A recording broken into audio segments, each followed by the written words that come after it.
I caught up with an old friend and she was telling me that she got divorced, and I was so surprised because her and her husband were such a cute couple and they had been together for 11 years. So I asked her, like, what happened? I figured something bad happened. She's like, honestly, I was just bored. Like, my husband, all he did was work. I was a stay-at-home mom. We had 3 kids and I just got lonely and bored. And she had other friends that had, boyfriends, or like they had just got married, and they were always going out, always going on vacation, always partying, like going to the club, going to the bar, hanging out with friends, and they did none of that. And when she would bring it up to her husband would always tell her, like, I gotta work. Like, they had a big house, they had nice things, like he was just trying to work. So they ended up getting divorced, and now she's single, she lives alone, she's working, and she's dating. So then I told her, oh, well, that must be exciting, like dating and stuff. And she's like, no, I can hate it. And I was like, why? She's like, because all they want to do is just have fun. They just want to go to the club, they just want to go to the bar, they just want to hang out, have a good time, and then that's it. She said, no one wants to help me out. Like, I'm trying to find someone that's going to help take care of my kids. She's like, I just want someone to be a provider, not just a good time. So I was all like, well, wasn't that what your husband was doing? And she's like, I know. And I guess now her ex-husband is dating someone, like, seriously. They have been divorced for a total of 3 years, and he has been dating this girl for 2 years. She has 2 kids, and they're already living together. She says that he's fully taking care of her, like, the girl doesn't work, she's a stay-at-home mom, they haven't had any new kids, but they're planning on having kids. And she's pissed because she's like, how can he move on so fast? Like, I can't even find nobody, and he just found someone so quick, and he didn't even want to give us another try, like, blah, blah, blah. And I was so confused because I was like, okay, so you divorced him because he was always working and you were bored. So now you are single, going out, having a good time, dating, but you don't like that. Now you want someone to take care of you, a provider. And your ex-husband, all he wanted to do was be a provider. That's why now he is dating someone who he has no problem providing for her and her kids. And she's pissed because she's like, why would he go and find someone who has kids? Like, he already has kids. Why would he want to take on that responsibility? And I'm like, wait, aren't you looking for someone to take on? Bro, she divorced an 11-year marriage because she was bored. 11 years, 3 kids, a big house, and a husband working to provide, and apparently the nightlife was the missing ingredient. Then she starts dating and realizes the guys are offering clubs and fun, but not the provider she actually wants. Wait, wasn't that literally what her ex was doing? That little, I know, says everything. And trust me, this contradiction is just getting started. This is a prime example of a woman making the mistake of leaving a man based on the 90-10 theory. If you guys don't know what the 90-10 theory is, it's where a man can have 90% of what a woman wants in a man, but she becomes so focused on the 10% that that man doesn't have that she breaks it off. She lets him go even though he has 90% of what she wants. And look, when a woman does this, she is fully convinced that she can find a man with 100% of what she wants. And then she goes out into the dating pool and she tries to find a man with that 10%. She thinks initially that this is all that she really wants, and that is what she's focused on, until she starts cycling through these men, and what she finds is that they don't have all the 90% that her ex did. She finds out the hard way that men don't actually all have that 90% that her husband had. That's why she didn't appreciate it to begin with, because she thought that every man, or at least many men, had the same qualities as her husband, but the 10% was lacking, and that's what she needed to find. Well, over time, she realizes that she made a mistake, that she should have appreciated that 90%. And as far as the 10% that was lacking, maybe she could have either, one, accepted it because she knew that the 90% made up for it, or two, she could have agreed with her husband to work on it. But with that, she needs to be open to taking some accountability for herself and her own actions, and potentially looking at changing some things that she does. This is such an important message for women to hear, because you cannot go back on it, because what this man did is that he realized that he was missing out, right? That she may have only had 50% of what he wanted. And then what happened when she released him? he found somebody else. And I bet you anything that woman, that next woman, appreciates everything about that man. But what really kind of stinks about his new relationship is that you can tell by how this friend is talking that his ex-wife is jealous. She is questioning why he ended up going for a woman that has kids and he is supporting her and she is a stay-at-home mom essentially. Newsflash, you had that and you let it go. But if she doesn't take accountability for that, she doesn't realize that it was her loss, that she made the mistake, that is final, there's no going back. She is probably going to dislike that other woman that's going to be around her children for no reason other than she is getting to reap the benefits of being with that good man. So that is why this is a cautionary tale. Nah, this is where the math gets brutal. She had what she says she wants now, but she focused on the missing 10% and walked away from the other 90. That's the danger of thinking the next person will be a perfect upgrade. Then reality hits. The new guys don't have the qualities her husband had. And now her ex is happily providing for another woman with kids. Wait, she's asking why he'd take on her responsibilities? Seriously. And that has to sting. I don't know. I'm in a different stage today. Honestly, I literally have been having a great week, amazing week. And then all of a sudden today, my emotions, I had the craziest thoughts. And I wonder, does anybody else feel this way? Like, I feel like I'm in mourning of the life I thought that I was going to have. And I'm kind of pissed at myself. I stayed in a marriage for 23 years and built up a family and my ex's career and everything. And we literally just got to where it was supposed to be everything we dreamed of. Like, owned a company, making, almost $1 million. And that was my breaking point. And I left it all. And I'm not a person that is about money, and I'm not a person who feels like they have to have like labels and name brands and all that stuff. But I really have found that like I've kind of been in mourning of the like, oh my gosh, like I gave it all up. And I don't have a traditional career. I'm a photographer that in my marriage, it was made to be a hobby. So it wasn't like I had a 9-to-5 where I got 401, where I got steady income, all that. Yes, I market the crap out of my business. Yes, I'm an amazing photographer. And yes, I have so many amazing clients. They're great. But the reality was like everything was around my family. So when I chose to leave, I gave it all up. Like, all up. And most people are like, oh, well, you should have got your end in court. No, South Carolina has some crazy rules. And I came out of a situation where I had been mentally abused, financially abused for 23 years. Like, I was gaslit for so long that when I finally left, I had no clue that the worst was yet to come in the 1 year of separation. And so it's weird because I find that I just thought today for a split second, and I'm like, what the hell's wrong with you? Like, what the fuck is wrong with you? I thought, I should have just stayed. It wasn't that bad. Like, you made it 23 years. You made 26 years total. Your kids are like college and one's almost out of high school. Like, you made it. Like, it didn't matter at this point. They can do their own separate life and all that. You made it to the point where you guys were making so much money and you had big houses and you could do whatever you want and you can relax. It wasn't that bad. And I literally just called my friend and I was like freaking out because like I'm the biggest person that keeps in the back. Like, I'm terrified. I don't have 401k. My counsel did not have my back. I was so traumatized when I got out and then terrorized for the next year that I couldn't even think straight to help the people that wanted to help me. It wasn't that bad. And the people I entrusted to help me didn't help me. And there's just timelines that you can't stop. And so it is what it is. And, I'm 47 years old. And it's not like I'm 25. But it is terrifying. Like, I could have stayed. I had a huge house.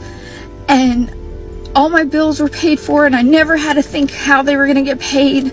My grass was cut, well, not the last year of separation. But, all the basic things to keep the image up. And I gave up my entire image that I was trained to have for my family for 23 years. Like, I was the stay-at-home mom, and I made the image of we were the perfect family. I have beautiful children. They were dressed right. They, did top sports like cheer and football and went to all that stuff. And I was, the cheer mom and, did all that stuff and then did photography on the side just to make money, to make ends meet while he built his career up. And I stayed long enough to just give it all up when it was like right there. Wait, this story just took a completely different turn. She says she spent 23 years building a family, supporting her husband's career, and finally reached the life they dreamed about. Then that became her breaking point. But now she's admitting she was mentally and financially abused and spent years being gaslit. And here's the part that hurts. After leaving, she's questioning whether she should have stayed. Bro, that kind of doubt doesn't just disappear overnight. He's not signing the divorce papers. Why am I not surprised? Why am I a little surprised? I should have seen this coming. He has dragged me for the last 30 days, making me think that he is on board with our uncontested divorce when he had no intention of following this through. Tonight, I got an email saying that he filed something. I don't know what it is, but in it, he's complaining that I put the utilities in my name. I got my own car insurance policy and my own cell phone plan. Those three things, he said, do immediately. He moved out. He said, get those out of my name today. So I did. After I did, he said, look, in these documents, it says you're not allowed to do that. Okay. So also in this thing that he filed, he's complaining about all of these lies. Like, he's saying all these lies. Things like, I'm not submitting receipts to him, and I'm not getting him proof of my insurance, and I'm not homeschooling appropriately. I don't know. Groceries. There's something in there about groceries. So I messaged him and asked him what the heck. And I just kind of told him, like, you know what? This is getting too messy. We need attorneys. I thought we could do this. I was stupid to think that we could. Let's get attorneys.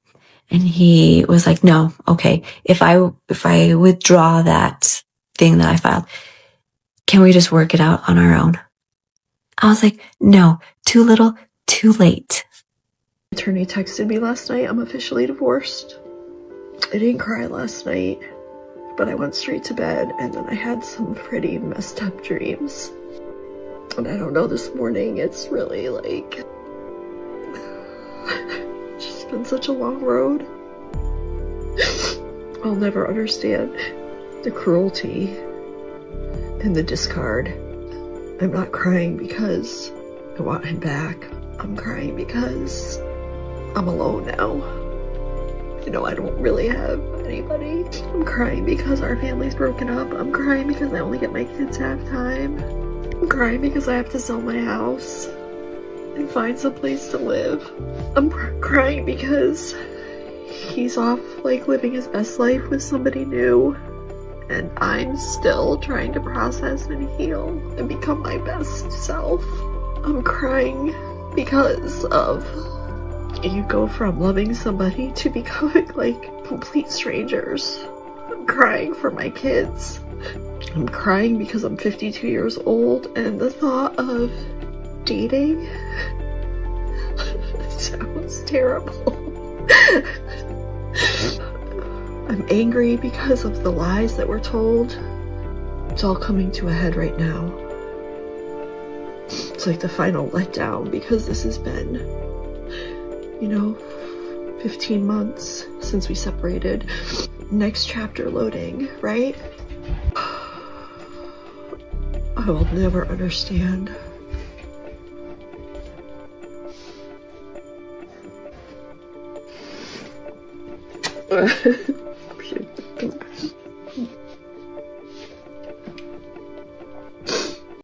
He's not signing the divorce papers.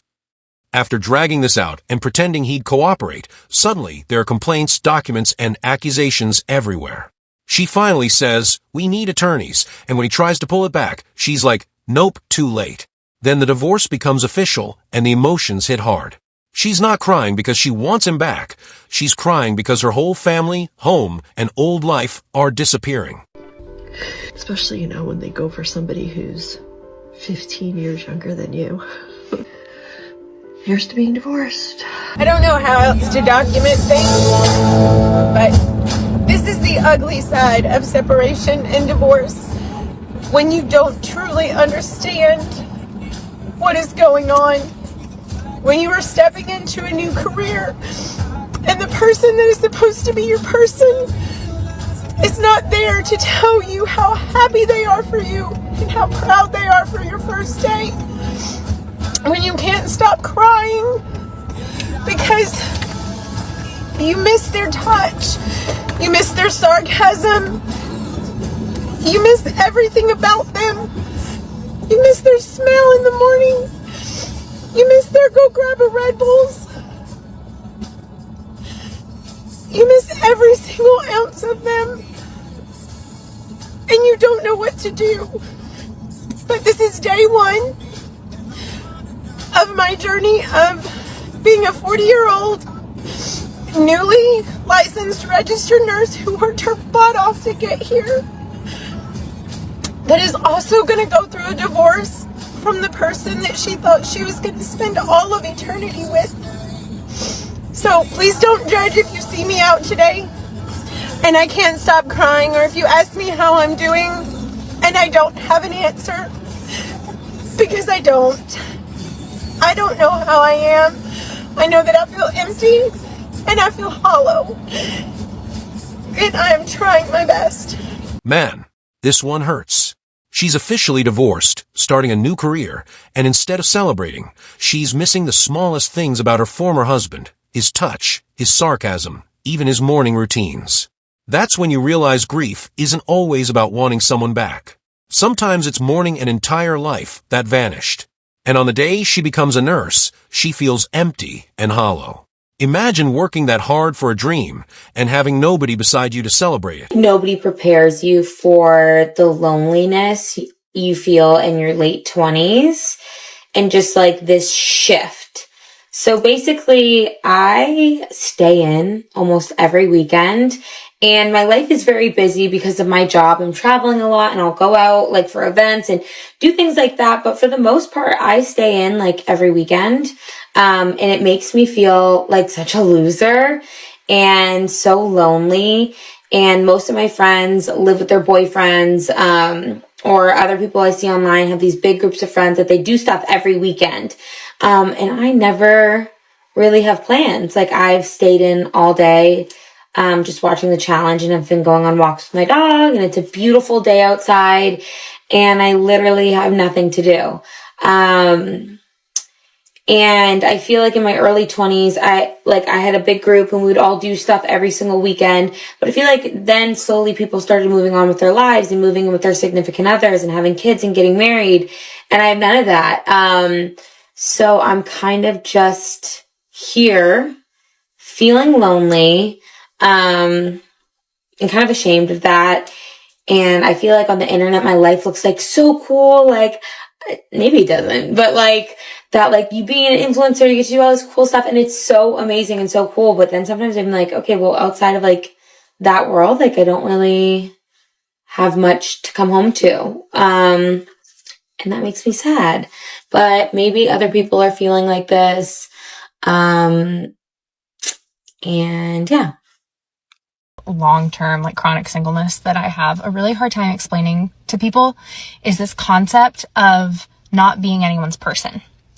And I think often when single people, I've had this conversation with other single people, of course, but like when we try to explain this concept to married people, to our friends who are in long-term relationships, to our families, they seem to think that it's coming from some sort of like self-pitying, woe is me place.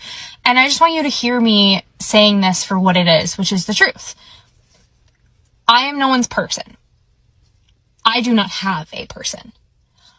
I am no one's first choice. I am no one's first call. I am not the person that someone texts first thing in the morning or last thing before they go to bed. I am no one's, hey, I got home safe. Hey, I'm on my way. There is no one on this planet that exists that is that for me or that I am that for them. I am loved. I am extremely loved. I have friends who love me. I have parents who love me. I have the Lord of this universe that loves me. But I do not have a person or a partner who is my person. And I think people hear this and they think it's coming from some sort of like self-pitying, like, oh, I'm so sad place. But it is objective truth that I am no one's person and I do not have a person. And does that suck sometimes? Absolutely. Like, are there a lot of days that I really wish I had a person where like I go on these really fun solo adventures? I love doing them. They're so fun. Are there days that I like wish I had someone to share it with? Absolutely. I try really hard to romanticize my life and to not let being alone stop me from doing the things I want to do. I travel, I go to restaurants, I go on adventures, I go hiking, I go camping, I go to the beach.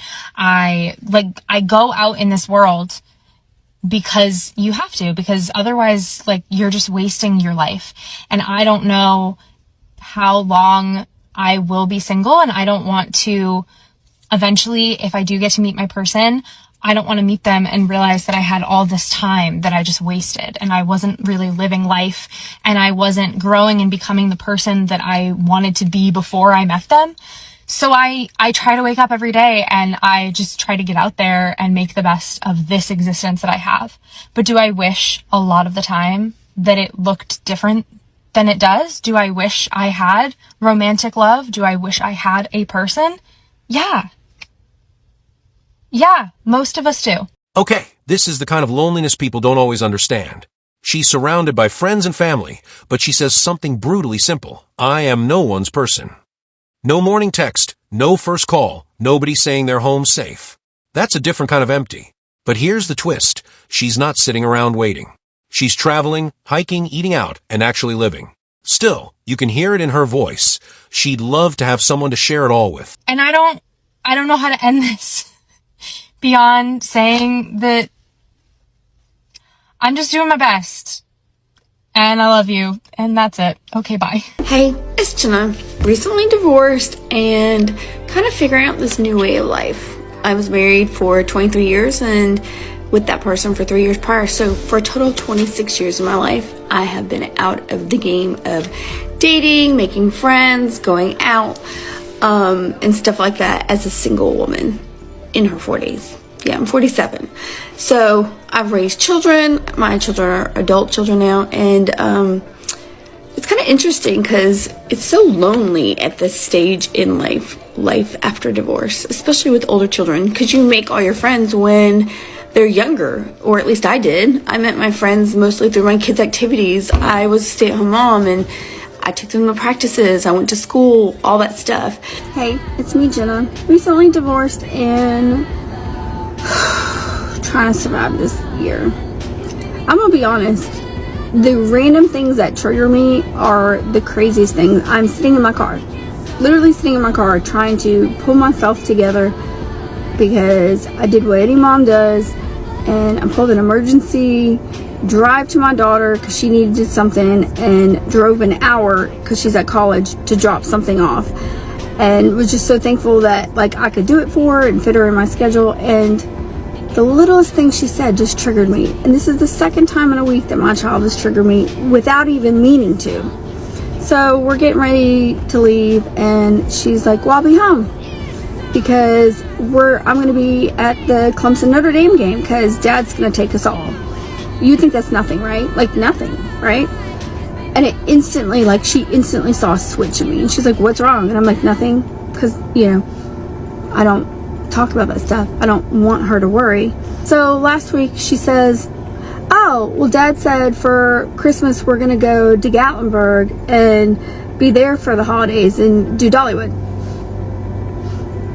That man never once ever went to Gatlinburg or Dollywood ever in his entire life before he met me. That was where my family always went. I'm from Tennessee. That's something we always did. It was a bonding thing. And now that's what he's trying to do. It's like he's taken every single tradition I've ever done and now turned it into his. Everything I've ever done. Now I find myself triggered because during the hardest time of my year last year, of me literally trying to stay alive, me dealing with all the craziness of my ex, the lying, the alienation, him calling me a whore, him having my children call me a whore. Why? Not because I did anything bad, because I wore spaghetti straps and all that. And the only way that he could use my children against me was to say I was on social media. Wait, her daughter casually mentions going to a game with dad, and you can literally hear the emotional switch flip. Then comes the Gatlinburg story. Those weren't just random vacations, they were her family's traditions, and now her ex is doing them with the kids. That's why the trigger hits so hard. She's already dealing with divorce, money problems, and old wounds, and now familiar memories are showing up in someone else's new life.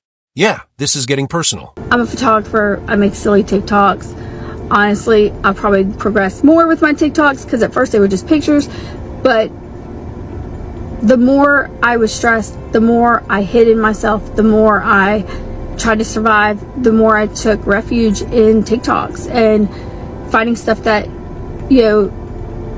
resonated with me. And honestly, it's the way I realized what a covert narcissist was, or how bad my abuse was, or mental abuse, or financial abuse, and all that stuff. Like, literally, TikTok has saved my life in so many ways. Who would think, Mom, we're going to Gatlinburg for Christmas, would trigger me? This man's had at least 3 vacations in the past year to like really nice places with my children. At least 3 that I know of, because he has them lie to me. He has them outright lie to me about so much stuff. So who knows? God knows what they've done. And then the holidays and all that. Now my triggers are, he gets to just go and take my kids to the Notre Dame and Clemson game. I wish I could do that. I can't afford to do that. Why? Because he screwed me. He lied about owning a company. And there's ways to prove it. I'm trying to be happy and show my kids that like life can move on, but the triggers, the random fucking triggers that have me sitting in a Quick Trip parking lot trying not to cry. Why? Because my ex has so much money. He makes more than $18,000 a month easily, or at least he did. He made almost $1 million the year before we divorced and then lied about it. He has all the money at his fingertips to do whatever he wants, to buy my children, take them on trips, take them on vacations.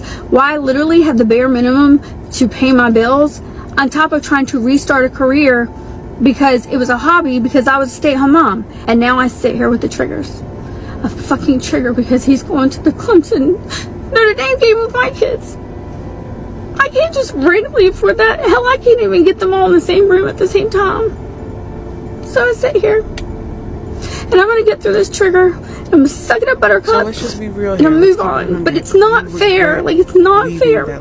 So tell me how am I not supposed to be feeling triggered or screwed? Because the reality, yeah, there's no doubt I easily could make bank right now. I've heard it a ton. I can make an OnlyFans. If you knew how many offers I've had from men who literally say to me, oh, I'll take care of you, just do X, Y, and Z, or be my girlfriend, or marry me, I'll take care of you the rest of your life. I don't want that. I don't want to do an OnlyFans. I will not do an OnlyFans. Like, I have nothing against people do. Like, to each their own. I don't want to do that. I don't want my children to see that. I will not be with another man so that he can take care of me. Like, I didn't want that to begin with. I got married because I was in love and wanted to be married forever and wanted to build a family.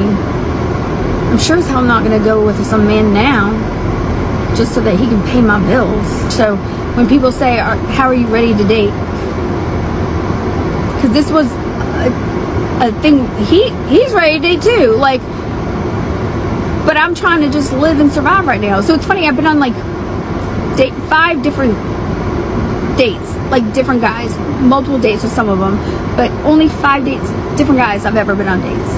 And you would think there would be a lot more. Now we're talking serious financial frustration. She says her ex has plenty of money while she's rebuilding from scratch, and watching him take the kids on expensive trips makes her feel completely powerless. But then she draws a hard line. She won't use OnlyFans, and she won't marry somebody just to have her bills paid. That's actually a powerful moment. She's struggling, but she refuses to sell the life she's trying to rebuild. And then dating enters the picture. It's not that girl. Like, I'm just not that girl that's a serial dater. And honestly, like, it's crazy. Like, I could do a whole TikTok on things I've learned now that I have to ask. Like, who knew that you had to ask, are you married? Do you have a girlfriend? Does anybody think you're married? Does anybody think that they're your girlfriend? Have you ever been with a man? Because if you've ever been with a man, I don't want to be with you. I don't care if you're bisexual or whatever, that's your thing. But no, I don't want to be with someone who wants to be with a man. Do you have a job? Are you a criminal? Do you do drugs? Like, it's amazing the list of stuff you have to do. And now she's back in the dating world, except apparently dating after divorce comes with a full background check questionnaire. Are you married? Do you have a girlfriend? Do you work? Do you do drugs? Bro, that's not a date. That's an intake interview. But honestly, after everything she's described, you can understand why she's screening hard. She's trying not to repeat the same mistakes while rebuilding from zero. If you enjoy relationship chaos, hit like, subscribe, and I'll catch you next time.